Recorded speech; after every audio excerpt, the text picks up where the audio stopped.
দূর দূর, হঠাৎ করে কেন যে এত চুল ঝরছে বুঝতেই পারছি না। কতদিন হয়ে গেল চুল ওঠা আর থামছেই না।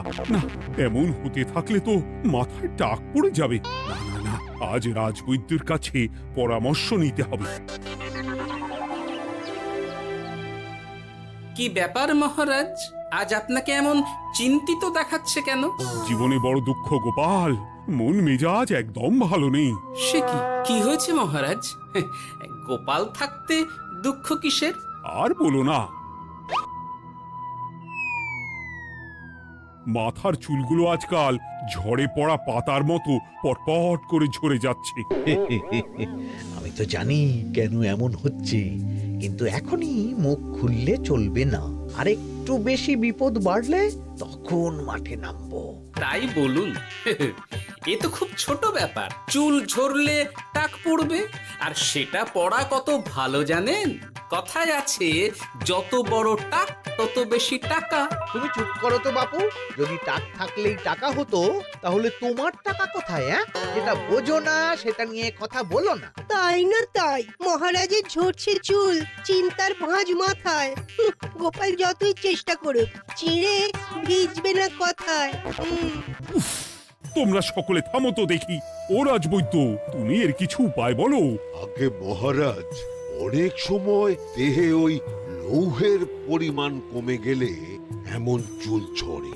আপনি বরং পালং শাক, ওই কিশমিশ, কলা ও আরো কিছু ফল আমি বলে দিচ্ছি, সেগুলো বেশি করে খান।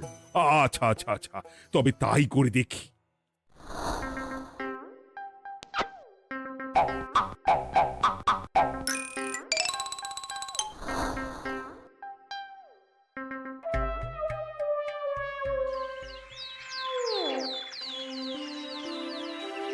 ও রাজবৈদ্য, তোমার কথা মতো শাক পাতা ফলমূল সবই তো খেলাম, চুল ঝরা বন্ধ তো হলোই না।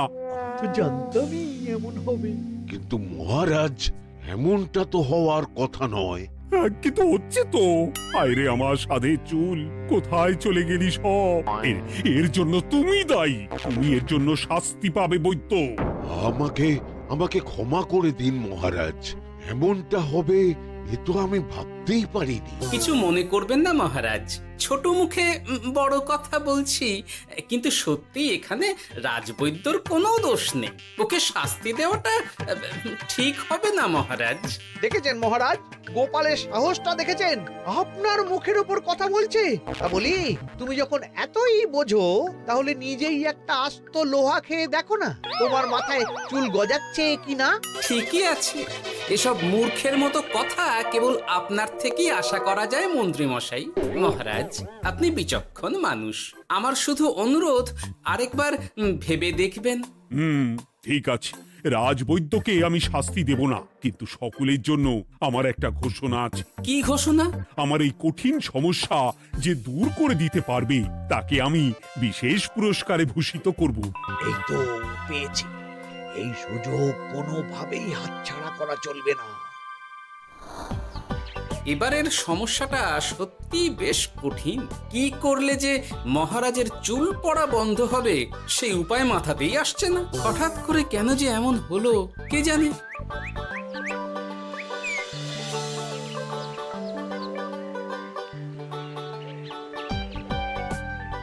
ও মা, তুমি এসে গেছো? একটু বসো, আমি তেলটা মেখেই হাত ধুয়ে খাবারটা বাড়ছি। হ্যাঁ, সে ঠিক আছে, কিন্তু তুমি কিসের তেল মাখছো এটা?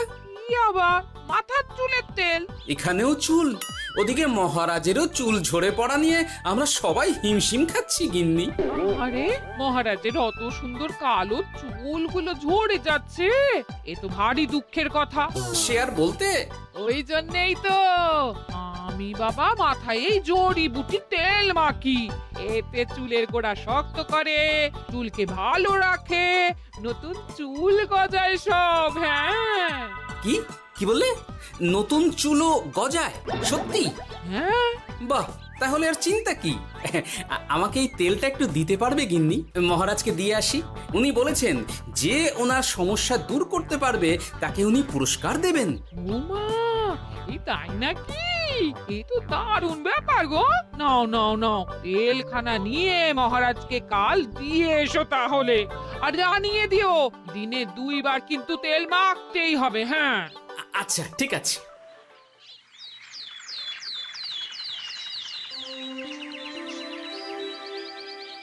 কোনো উপায় খুঁজে পেলে তোমরা?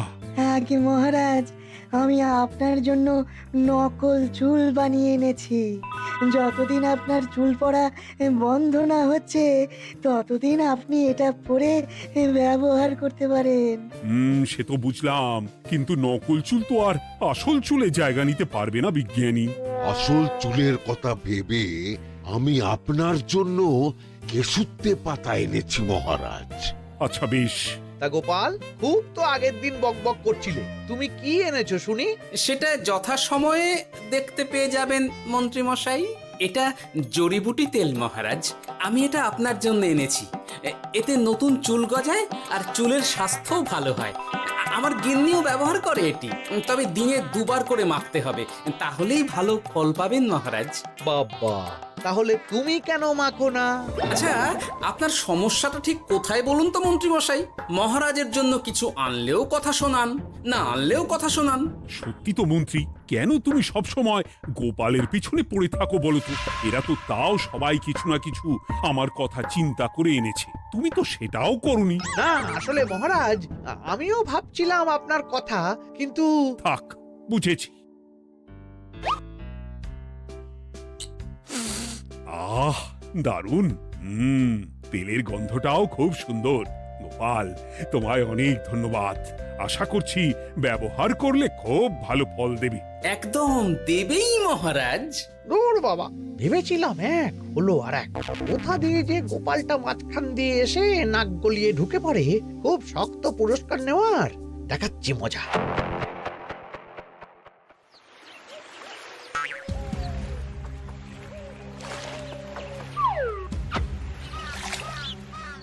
এবারে গোপালের তেল দিয়েই সব কিছু তোলপাড় করব।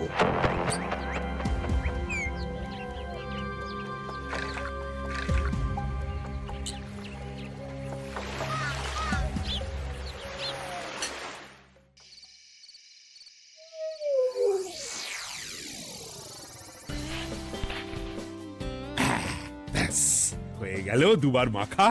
গোপাল বলেছিল এতেই ভালো ফল পাবো, কিন্তু এখন মাখার পর মাথাটা কেমন জ্বালা জ্বালা করছে মনে হচ্ছে। হয়তো নতুন চুল গজাবে বলে এমন হচ্ছে।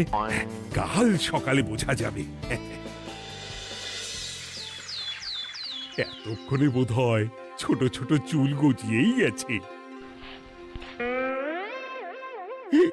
কি এটা চুল গজানোর তেল ছিল নাকি পড়ে যাওয়ার? হে ভগবান, যেটুকু বাকি ছিল সেটাও ঝরে পড়ে টাক পড়েই গেল। হ্যাঁ, গোপালই হলো যত নষ্টের গোড়া। আজ আসুক সভায়।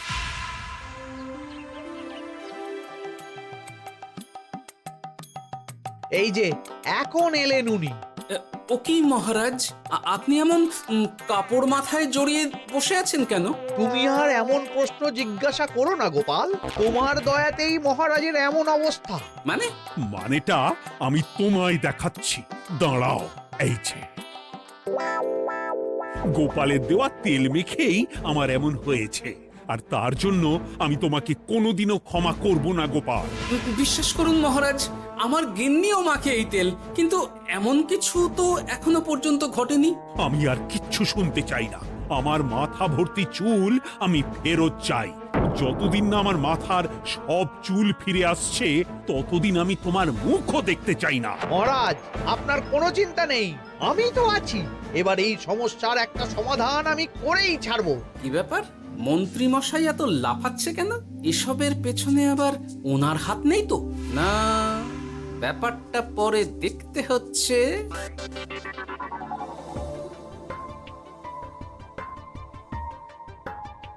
আমি বলি কি মহারাজ, এই সময়টা বরং আপনি নকল চুলটা মানে পরচুলা ব্যবহার করুন। হ্যাঁ, অগত্যা, কিছু তো একটা গন্ডগোল আছেই। গিন্নিও তো রোজ মাথায় তেল মাখে, কই এমন তো হয় না। মন্ত্রী যদি কিছু করেও থাকে তাহলেও হাতে নাতে ধরবো কিভাবে? ও কি গো গোপাল দাদু, এখন এই সময় তুমি রাজসভা ছেড়ে এখানে? তোদের দাদু আর রাজসভায় যাবে না রে? কি বলছো গো? কেন? আর কেন, বিনা দোষে এমন শাস্তি। তোমায় শাস্তি দিয়েছে, তুমি শুধু বলো কে তোমার সাথে কি করেছে, বাকিটা আমরা বুঝে নিচ্ছি। আচ্ছা বলছি, কৃষ্ণনগরের মন্ত্রী মশাইয়ের বাড়িটা কোন দিকে একটু বলতে পারবেন? কৃষ্ণনগরে নতুন নাকি? আগে তো আপনাকে কখনো দেখেছি বলে মনে পড়ছে না। হ্যাঁ, আমি এখানে থাকি না, আমি এখানে আমার কাজে এসেছি, তাই মন্ত্রী মশাইয়ের বাড়ির ঠিকানাটা যদি একটু বলে দেন। নিশ্চয়ই, এ পথ দিয়ে সোজা চলে যান, তারপর কিছুটা ডান দিকে গেলেই পেয়ে যাবেন। আচ্ছা, অনেক ধন্যবাদ। ভিন গাঁয়ের লোক মন্ত্রী মশাইয়ের বাড়িতে, ব্যাপারটা বেশ সন্দেহজনক লাগছে। এই এই গুলটে ন্যাপলা, তোরা তোরা দুজন একটু আড়াল থেকে দেখতো লোকটা মন্ত্রী মশাইয়ের বাড়িতে ঠিক কি জন্য এসেছে, তারপর আমায় খবর দিস। ঠিক আছে গোপাল দাদু। তোমার আবার এখানে আসার কি দরকার ছিল? আমি তো বলেছি যে আমি ঠিক গিয়ে তোমার পাওনা গন্ডা মিটিয়ে দেবো। মিটিয়ে দেবে? কতদিন হয়ে গেছে জানেন? দেখো, হয় আমার কীটনাশক আর সার সব ফিরিয়ে দিন, নয়তো আমার জিনিসের দাম মিটিয়ে দিন। কীটনাশক, সার আর কি করে ফেরত দেবো বলো? ও তো সব পুকুরের জলে মিশে গেছে। ওসব আমি জানি না, আমার পাওনা গন্ডা মিটিয়ে দিন, ব্যাস। চল চল, এখনই তাহলে গোপাল দাদুকে গিয়ে সব জানাই। চল চল। দাদু, ও গোপাল দাদু। তোরা এসে গেছিস? আয় আয় আয় আয় আয়। মন্ত্রী মশাইয়ের মুখ থেকে অনেক খবর পেলাম। তাই নাকি? কি শুনি? মন্ত্রী মশাই ওই লোকটার কাছ থেকে অনেক কীটনাশক সার নিয়েছে, কিন্তু এখনো জিনিসের দাম মেটায়নি। হ্যাঁ, ওই জন্যই তো মন্ত্রী মশাইয়ের উপর লোকটা খুব লেগেছিল, হুমকিও দিয়েছে 1 সপ্তাহের মধ্যে জিনিসের দাম সব মিটিয়ে দিতে হবে। তাই নাকি? কিন্তু কীটনাশক সার নিয়ে মন্ত্রী মশাই কি করবে? সেটা তো বলতে পারবো না দাদু। তবে হ্যাঁ, মন্ত্রী মশাই ওই লোকটাকে বলছিল যে ওই সব কীটনাশক সার পুকুরের জলে মিশে গেছে। কি বললি? পুকুরের জলে?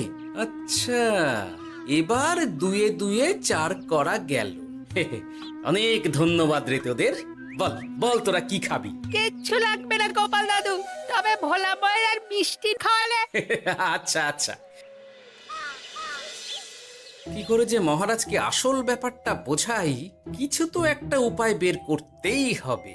তা বলি বাবা, রাজসভায় যেতে হবে না বলে কি সারাদিন এইভাবেই শয়নে শয়নে দিন কাটাবেন বাবা? হ্যাঁ, উপায় পেয়ে গেছি। বুঝলে গিন্নি, আমাকে একটা জায়গায় যেতে হবে, বুঝলে? তারপর ওখানে যদি কাজ হয় তাহলে আগামীকাল রাজসভায় আমি যাব। কিন্তু তুমি যে বলেছিলে তোমার এখন ছুটি। হ্যাঁ, কি আর করি বলো, গুরুত্বপূর্ণ একটা কাজ, তাই যেতেই হবে। আচ্ছা যাও। কই গো বিজ্ঞানী? আরে গোপাল যে, বলো। এই যে বিজ্ঞানী, একটা বিশেষ দরকারে তোমার কাছে এলাম, বুঝলে? হ্যাঁ, বলোই না। আচ্ছা, এই দূষিত জলকে কিভাবে আবার পরিশুদ্ধ করে বলতে পারবে? কেন পারবো না? জলের মধ্যে একটু চুন আর ফটকিরি দিয়ে দিলেই জল আবার দূষণমুক্ত হয়ে যাবে। তবে ওগুলো দেওয়ার পর কিছুদিন সেই জলকে ব্যবহার করা বন্ধ রাখতে হয়। হ্যাঁ। আচ্ছা আচ্ছা, অনেক ধন্যবাদ, আসি তাহলে। হ্যাঁ,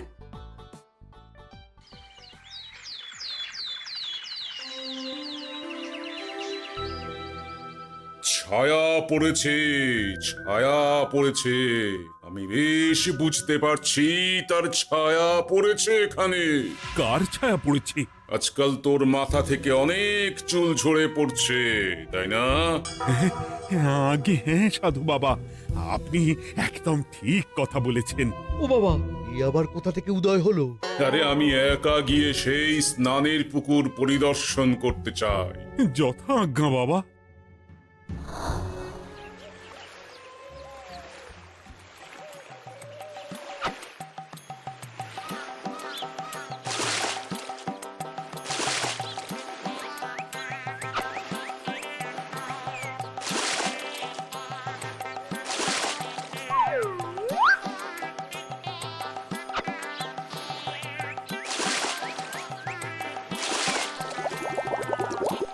যাক বাবা, মোটামুটি সপ্তাহখানেক এভাবে থাকলেই পুকুরের জল আবার আগের মতো পরিষ্কার হয়ে যাবে।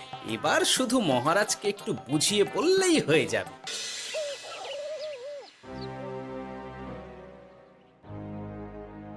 কি বুঝলেন সাধু বাবা? আমার অনুমানটাই ঠিক ছিল। পুকুরের জলে কালো ছায়া পড়েছে, কুদৃষ্টি পড়েছে, তাই এমন হচ্ছে। সে কি? কি কালো ছায়া? যত সব বাজে কথা। জল দূষণ করলাম আমি, আর দোষ পড়ছে কালো ছায়ার উপর। তাহলে এখন কি হবে? চিন্তার কোনো কারণ নেই। আমি মন্ত্রপুত ভস্য ছড়িয়ে দিয়েছি। 1 সপ্তাহ ওই পুকুরের জল স্পর্শ তো দূর, পুকুরের কাছেও যাওয়া নিষেধ। তাহলে আমার মোহরের কি হবে? যথা আজ্ঞা সাধু বাবা। ও কি, তাহলে মহারাজ এতদিন স্নান করবেন কোথায়? সে কথা কাউকে চিন্তা করতে হবে না। মহারাজের ওপরে কালো ছায়া পড়া জল পড়েছে, তাই আগে সেটা শোধন করতে হবে। আমাকে তাহলে কি করতে হবে সাধু বাবা?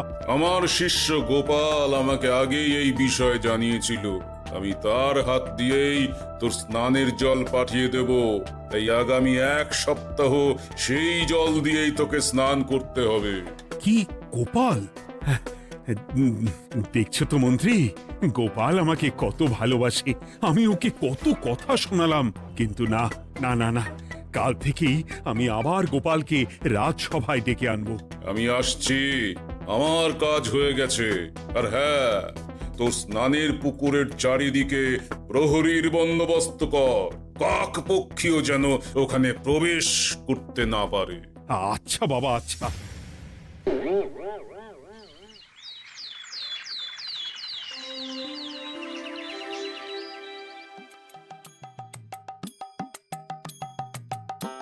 গোপাল, তোমাকে আবার এখানে দেখতে পেয়ে আমার খুব ভালো লাগছে। তোমার গুরুদেব গতকাল এসেছিলেন, কিছু মনে করো না। না বুঝেই তোমাকে অনেক কথা শুনিয়েছি। না মহারাজ, আমি জানি আপনি আমাকে খুব ভালোবাসেন, তাই আমি কিছু মনে করিনি মহারাজ। এই নিন, আমি আপনার স্নানের জল এনেছি। হ্যাঁ হ্যাঁ হ্যাঁ, দাও দাও দাও।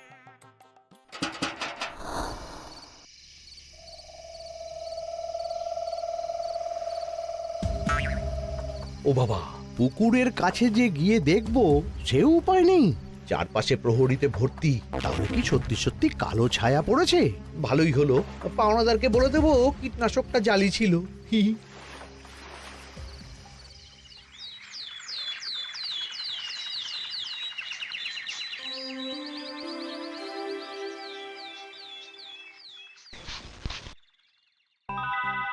এই তো আমার সেই পুরনো কালো চুলগুলো আবার ফিরে এসেছে। আহা, কি যে আনন্দ হচ্ছে দেখে।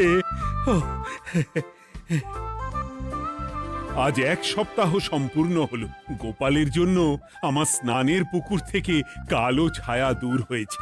আমাকে এই সমস্যা থেকে দূর করার জন্য আমি গোপালকে 100টি মোহর উপহার দিতে চাই। ধন্যবাদ মহারাজ। দূর, আমার আর ভালো লাগে না। সব সময় গোপালই মোহর পায়, এটা তো আমার পাওয়ার কথা ছিল। এদিকে আজকে পাওনাদারও আসবে।